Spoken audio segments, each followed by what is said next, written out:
Hello, second grade scientists. This is Mrs. Miller here with lesson 14 of our science unit on the structure and properties of matter. Today we will be exploring this question: why do objects sink or float? Let's think about this for a minute.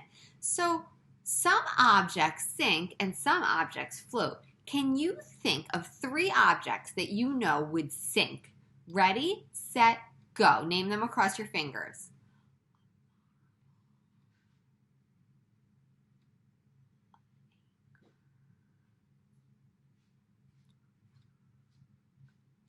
All right, here are my 3. I'll share mine with you.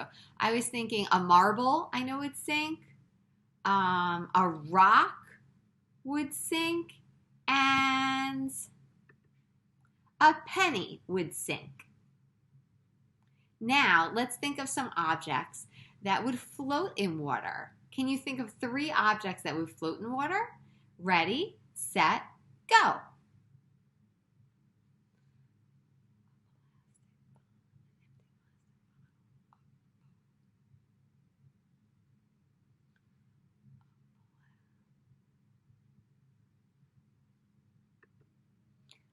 I'll share the 3 objects that I came up with.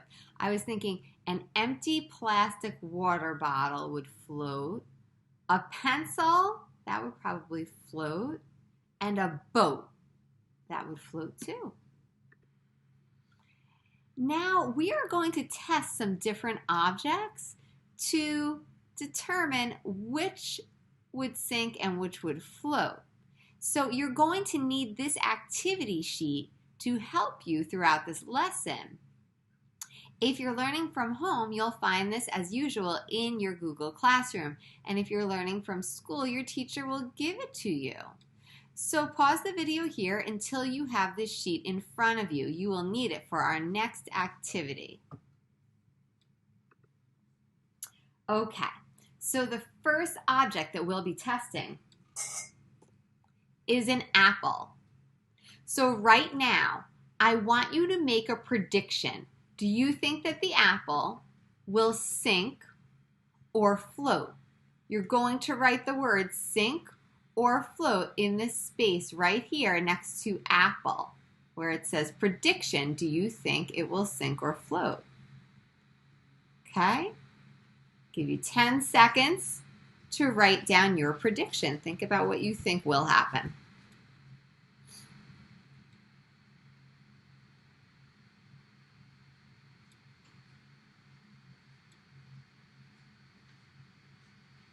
All right, time's up. So by now you should have either the word sink or the word float written in that space.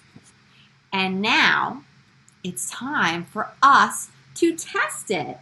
Let's put the apple in water and we're going to observe whether it in fact sinks or floats. All right, can you give me a countdown? Let's count down from 5 to 1. 5, 4, 3, 2, 1. Oh, can you see it? What is it doing? Call it out. 3, 2, 1. Yes, it's floating. So now we're going to go back to our activity sheet here. And right under where it says, did it sink or float, we'll write the word, call it out. That's right, float. So go ahead and do that.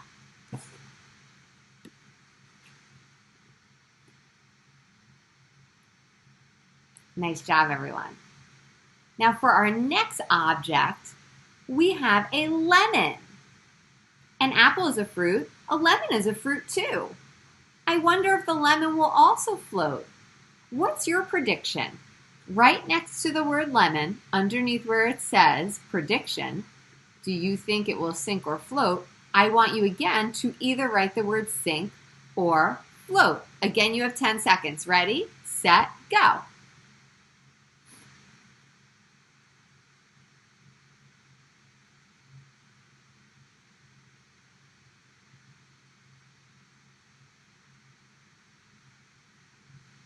Okay, time's up. By now you should have either the word sink or float written in this space right here.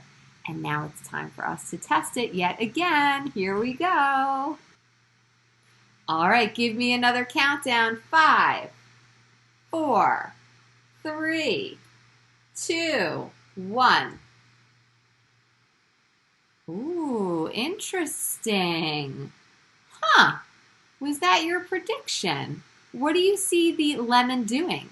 Did it sink or did it float? Call it out in 3, 2, 1. It sank. Did you predict that?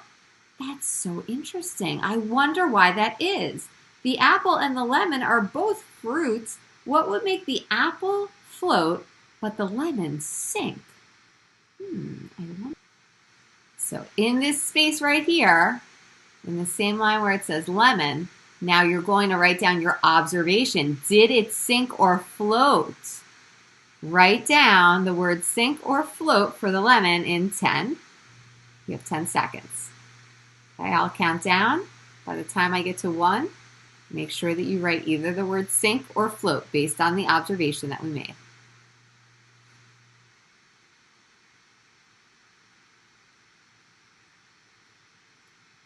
All right, you should have that word written. Now, next up is a metal fork.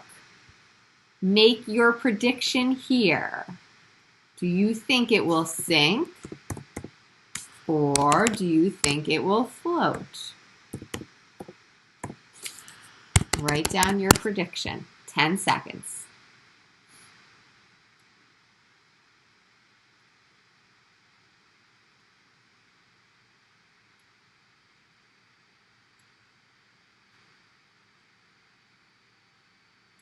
Time's up.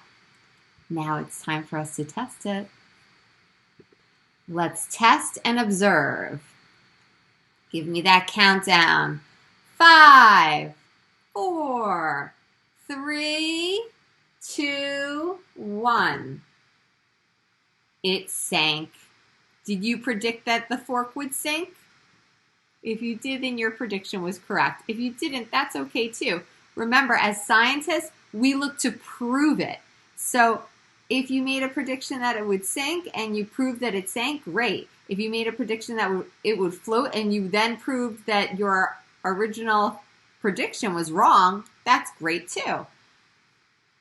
We're going to write the word here now to show our observation. So you'll either write the word sink or float. Think about what the fork did in the water. 10 seconds.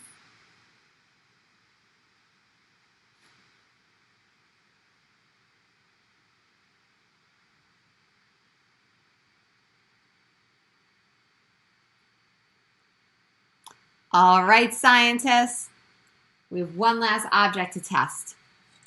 We have here a metal bowl. So, we tested the fork. We saw that the metal fork sank. The bowl is also made of metal. So what's your prediction? Do you think that the metal bowl will sink or float? Write either the word sink or float in this space next to metal bowl and underneath prediction. 10 seconds. Ready, set, go.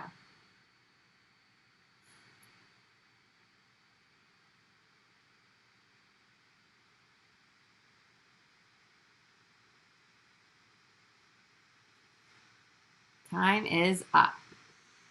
Now let's test and observe the metal bowl. Ready? Count down. 5, 4, 3, 2, 1. Look at that. So interesting. Both the bowl and the fork are made of metal. The bowl is heavier than the fork.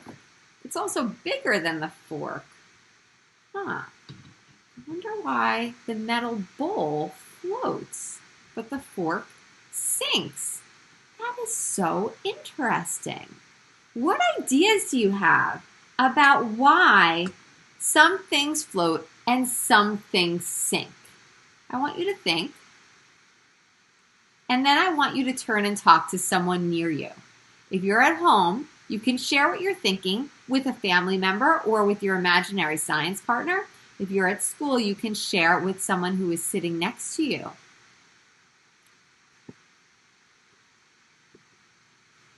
Ready, set, turn and talk.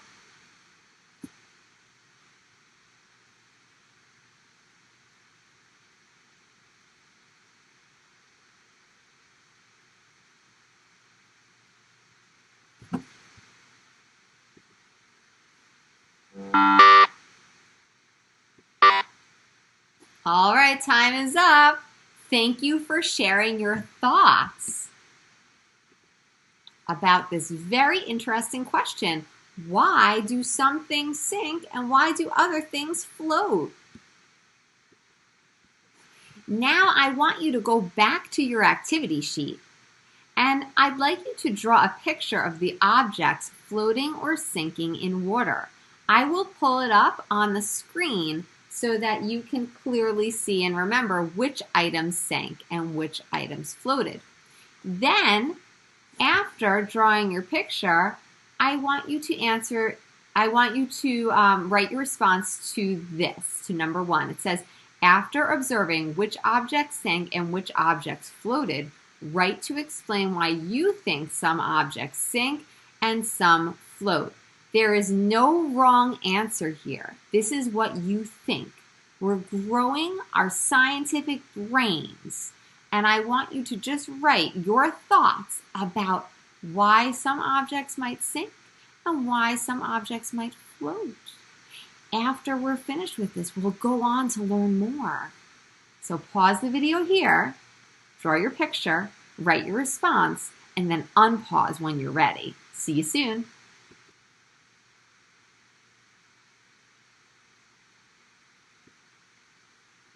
Here are the objects up on the screen for you so you can accurately draw them. I'll see you in a few minutes.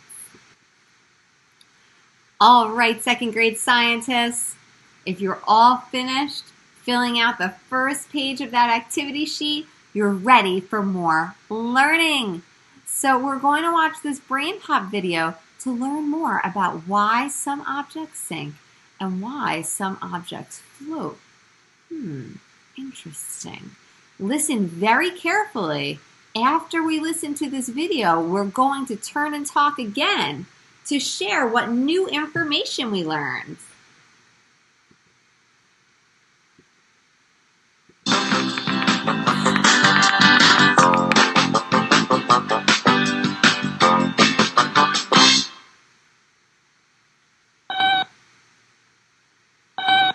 Ships ahoy, matey! Oh no, our ship was supposed to float, not sink. I'm not really sure. What sinks and what floats? When something floats, it stays up by itself. The bottle, seagull, and seaweed all float on top of the water. When something sinks, it falls to the bottom. Look, the bubbles of air float, but the treasure chest, gold, and jewelry all sink. They can't stay up on their own. All that stuff seems pretty heavy. Maybe heavy things sink and lighter things float. You're right, Moby. The ship is really big and heavy, and it still floats. So, what makes things float? Looking at all this water sure is making me thirsty. Thanks. How about some ice? The ice cubes are floating. And look, the liquid started here, but then rose to here after you added the ice. The ice cubes make the water go up. Let's try something else. The coin sank, and it made the water go up a little. I bet an object can sink if it weighs more than the water it pushes away. And an object can float if it weighs less than the water it pushes away. Right, Moby. Our ship floats because it weighs less than the water it pushes away. But weight and size aren't the only things that decide if something floats. How does shape help things float? Let's make some boats that can float this time. Good idea, Moby. We can use clay.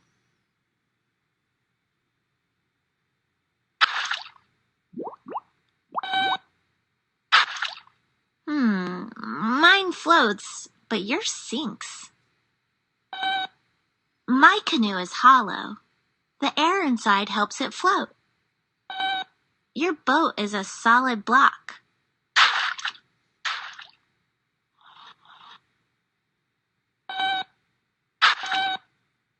Nice boat, Moby. What are you making now, Moby? The Titanic? I hope there aren't any icebergs in that water. All right, second grade scientists, what new information did you learn about why some objects sink and some float? Would you please turn and talk to someone near you? I'll give you 15 seconds to share your ideas. Ready, set, turn and talk.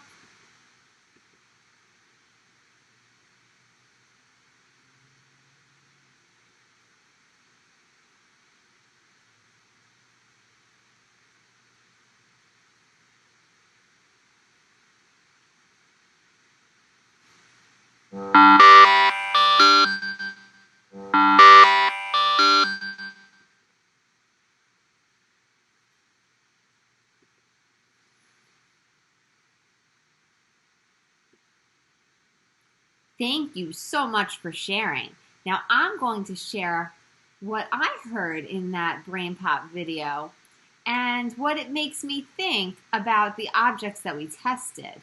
So one important thing that Moby and Annie seem to be pointing out is that shape has something to do with whether or not things sink or float. So let's go back here to our sink or float tub. I had predicted that the metal bowl would sink because it's heavier than the fork. And the fork sank, and they're both made of metal. But in fact, when we tested these two objects out, I found that, surprisingly, the boat floats. I mean, not the boat, the bowl. The bowl floats. And so now after watching that Brainpop video, what I'm wondering about is if perhaps it floats because of its shape. As Annie pointed out, when she and Moby made their boats, her boat was hollow on the inside, which meant that it had air on the inside, and that helps it to float. I'm thinking it's the same thing with this bowl. The bowl is hollow on the inside, which means it has air on the inside, so it allows it to float. What about the apple and the lemon? Why does the apple float when the lemon sinks? Still have to figure that one out. I mean, neither of them are hollow.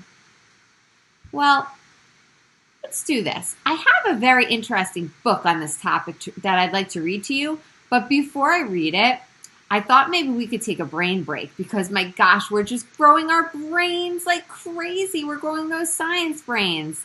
So would you please right now stand up, push in your chair, and then I want you to click the blue button up in the top right-hand corner of the screen. You'll have to toggle your mouse over the screen for it to appear if you don't already see it. And before we go on to learn more about this topic, we're going to give ourselves a little stretching brain break. That's going to help us to wake our brains back up because we're packing it with so much information and so much learning. All right, enjoy your brain break, everyone. I'll see you back here in a few minutes. Pause this video, click that blue button, do your brain break. and then come back for more learning. See you in a few. Welcome back, second grade scientists. Did you enjoy that brain break? Give me a thumbs up or a double thumbs up if you did. I hope you did, and I hope you feel energized and ready for more learning, because I have this book to read to you. It's called What Floats, What Sinks, A Look at Density. If you're not already in your seat, make sure that you're sitting down and make sure that your brains are really turned on. Turn that dial up on your brain. Turn that learning dial all the way up on your brain. Whoop, whoop, whoop, whoop, whoop, whoop, whoop, whoop. Because it's time for us to learn more about what floats, what sinks, and looking at density. Now, before we start reading this book, I want you to think back to what we've already learned about density. Do you remember learning about density in science? Right now, whisper into your hands what you remember about the word density and what that means. Ready, set, go.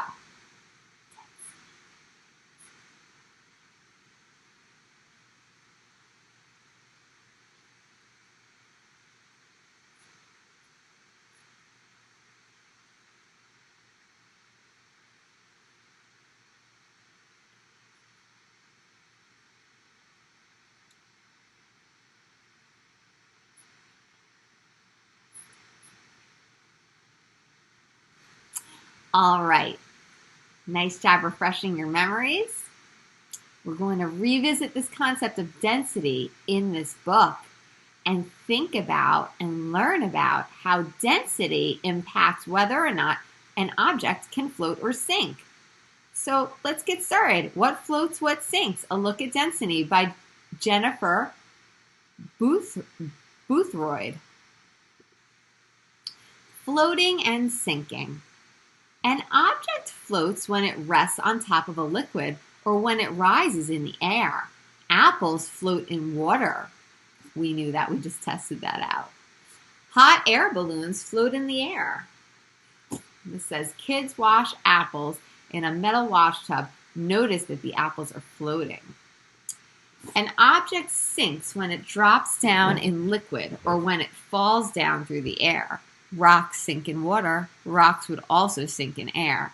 These pebbles can't float in water. They couldn't float in air either. Solid objects are not the only things that float and sink. Liquids and gases do too. A bubble is a liquid with gas inside it.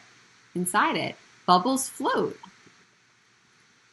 Corn oil and syrup are both liquids. Corn oil floats in syrup.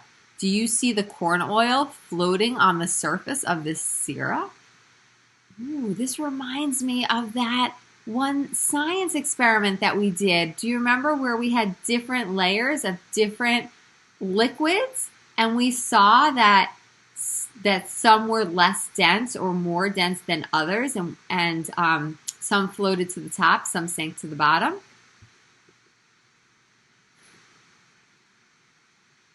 Milk and chocolate sauce are liquids. The sauce sinks in the milk. If you've ever poured chocolate sauce into milk, then you know that the sauce will sink. Helium is a gas. Air is made of gases. The air in our environment is made of many gases. Helium balloons float in the air. Gases such as propane and butane do not float in air. The helium inside of colorful balloons allows the balloons to float. Density. Okay, so here we go. We've already started learning about density earlier in our science unit. Now we're going to learn even more. All solids, liquids, and gases have density. Density is how heavy something is compared to its size. This ball is very dense. It isn't very big, but it's extremely heavy. These candy treats are about the same size. One is solid chocolate. The other has a lot of air inside. The solid chocolate has more density. The solid chocolate candy is heavier. These coins have more density than water. The force of the water isn't strong enough to hold them up. Objects sink if they have more density than the liquid or gas they are in. Interesting. Objects float if they have less density than the liquid or gas they are in. This beach ball has less density than the water. The force of the water can hold up the ball. Now that has me thinking about our apple and our lemon. So I'm wondering, does the apple float because it has less density than water? And does the lemon sink because the lemon has more density than water? Things that make you go, All right, now shape. An object's shape can make it sink or float too. This swimmer can float when she stretches out on her back. A large part of her body is touching the water. More water can push against her. This swimmer tucks her arm and legs. She sinks to the bottom. The water can push only against a small part of her body. The next time you go swimming, maybe you could try this in the water. Try floating on your back with your arms and your legs stretched out, and then try folding yourself into a ball and sinking to the bottom. This ship is very heavy. Its shape helps it float in the ocean. Ships like this one can weigh more than 60,000 tons, 54,000 metric tons. That's really heavy. There are many rooms and open spaces in the ship. These spaces are filled with air. The air makes the ship less dense. Ships sink if too much water comes inside. The water pushes out the air. The ship becomes denser. The Titanic was a famous ship. It sank because it filled with too much water. Water level. Look where the water level is in this bowl. This is the water level. Ice cubes float in water. Adding ice cubes makes the water level rise. The water level used to be here. It's higher now. Now it's up here. Rocks sink in water. Adding rocks makes the water level rise. The water level was here before the rocks were added. Do you see how much higher it has risen? Yeah, now it's all the way up here. When an object is in a liquid or gas, the object pushes the liquid or the gas out of its way. This makes the level of the liquid or gas rise. When these boys got in the tub, their bodies pushed the water out of their way. This made the tub's water level rise. Everyday floating and sinking. People use things that float and sink every day. Anchors like this one sink to the seafloor. People use hooks when they go fishing. A hook sinks to catch a fish. People travel in a hot air balloon. How is floating and sinking important to you? Can you think about that question? What are some objects that you know sink and what objects do you know float?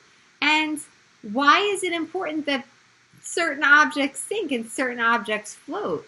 Like, for instance, if you go fishing, if the fishing hook floated on the top of the water, you wouldn't be able to catch many fish, would you? But if you got into a boat and it sank to the bottom, oh my goodness, that would be terrible. You would get wet. Who would want to be in a boat that sinks? Nobody wants that. Boats need to float so that they can get us from place to place. All right, now it's time for us to share the new information that we learned. How have you grown your knowledge about why things sink and why things float? Make sure to use the word density when you are explaining why some things sink and some things float. Ready, set, turn and talk.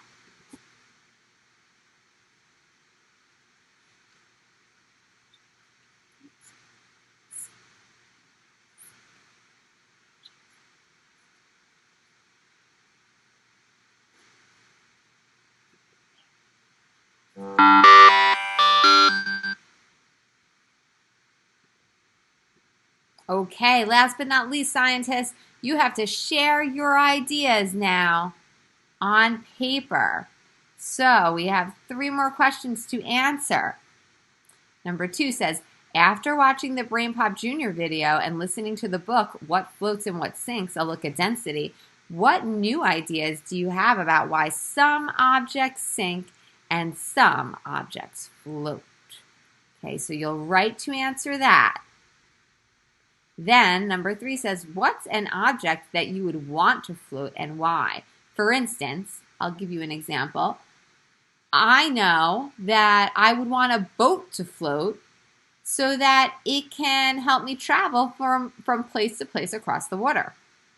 Last question, what's an object that you would want to sink and why? And let's see, for this I might write, I would want an anchor to sink in the water to hold my boat in place. You can come up with your own, or you could even use mine. It was so much fun learning with you today. As always, keep on being curious and keep on sharing your thoughts and ideas with others. Have a great day, everyone.